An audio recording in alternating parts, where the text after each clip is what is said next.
It's Monday, January 20, and this is your Barbados Today Evening News Update.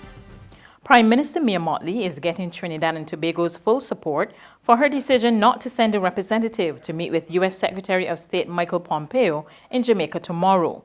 Speaking at the weekend, Mottley, the current chairman of CARICOM, made it clear that she could not agree to a meeting with anyone to which CARICOM members are not invited. She suggested that if some are not invited, it's an attempt to divide the region. In a statement this evening, Trinidad and Tobago's Prime Minister Dr. Keith Rowley agrees, saying in the expectation of Caribbean unity, the Prime Minister of Barbados speaks for Trinidad and Tobago. Pompeo will hold talks with Prime Minister Andrew Holness and senior representatives of his cabinet. Sources also say he's due to meet with several Caribbean leaders. It was back to the classroom today for students of the St. Albans Primary School. The St. James School was closed last Thursday after Marlon Holder was shot and killed just outside the compound.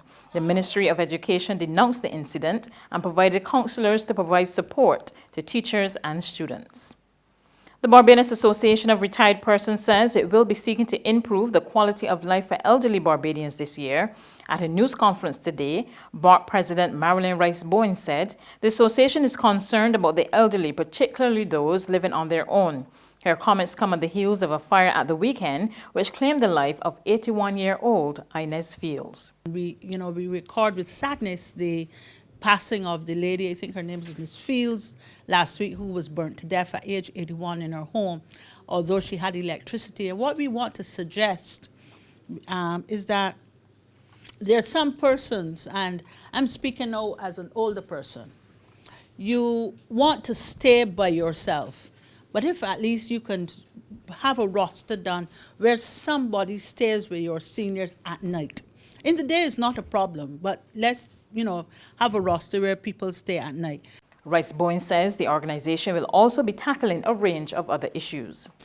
We intend to make BARP and its members happier. BARP plans to collaborate with other NGOs and indeed government to make life better for seniors in Barbados. We will meet with the Ministry of Finance and the Ministry of People's Empowerment and Elder Affairs to look at matters such as pension, protection and its related issues, affordable prescription drugs, and how best to curb the forms of elder abuse that currently occur.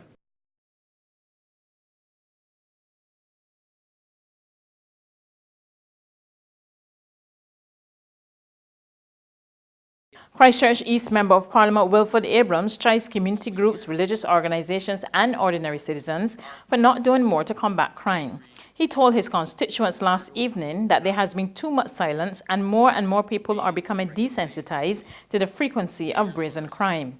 I'm calling out every MP. I'm calling out every community group.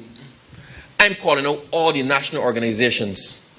I'm calling out all the sports teams. I'm calling out all the community organizations.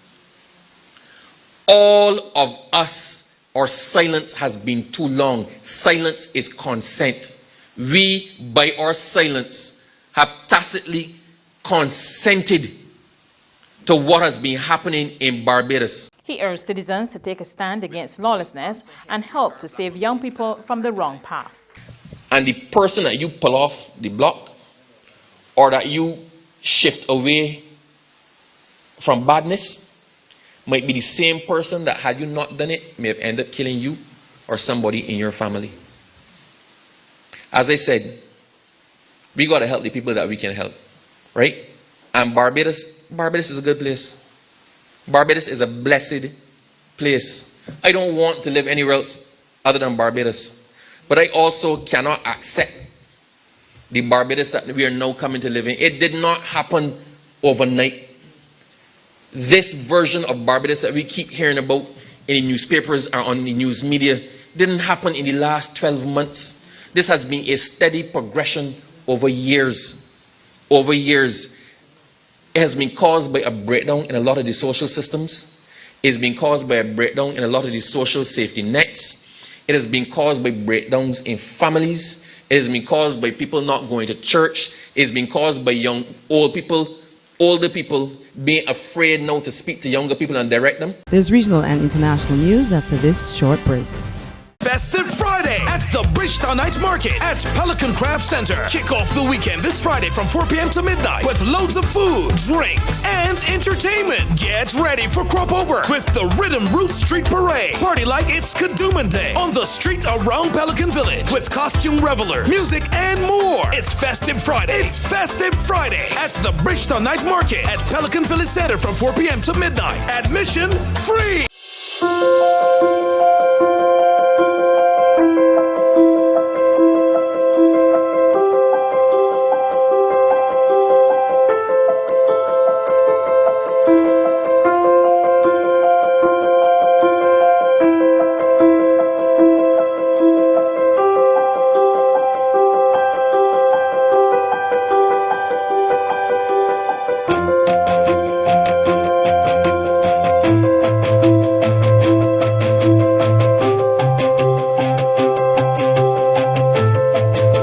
Barbados Today, news you can trust.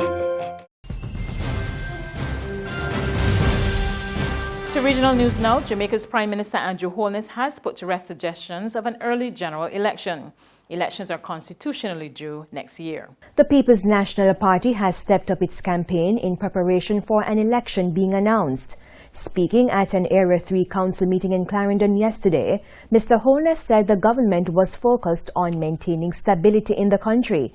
He says nothing will be done to derail that plan. I hear a whole heap of people talking about election as if it's them going to call the date.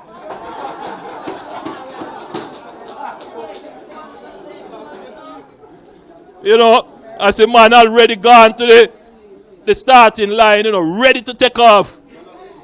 I mean, yes, ready to take off. But let me assure Jamaicans that this government is not going to put politics over the national interest. At this present point in time, it is in the nation's interest to maintain the stability that exists. On the international scene, Chinese authorities reported on Monday that an outbreak of a new coronavirus has spread to more Chinese cities, including the capital Beijing and Shanghai. A fourth case has also been reported beyond China's borders. More in this report from Reuters Television. An outbreak of a new coronavirus in China is spreading to more cities. Chinese health authorities on Monday reported 139 new cases of pneumonia discovered over the weekend, including a third death. Experts say a new strain of coronavirus is to blame. The outbreak has been linked to a seafood market in the city of Wuhan, where around 200 cases have been confirmed. The virus belongs to the same family as SARS, and it can cause fever, coughing, and difficulty breathing. But there are still a lot of questions, like whether it's as deadly as SARS, and just how easily it can be transmitted between humans. It all comes ahead of Asia's Lunar New Year holiday. In China, hundreds of millions of people plan to travel at home or abroad, leading to fears the outbreak could spread. According to Monday's data, that's already starting to happen. The new cases include 2 in the capital city, Beijing, and 1 in the southern province of Guangdong. Across the border in Hong Kong, residents are watching the situation closely. That's news, but for the very latest, visit our website at www.barbadostoday.bb. You can also subscribe to our e-paper, email updates, or like us on Facebook, and sign up for our breaking news alerts via WhatsApp. We're also on Azuma Media in bus terminals, as well as Screenplay at supermarkets and gas stations near you. You can also hear us on Mix 96.9 FM and Capital Media HD 99.3 FM.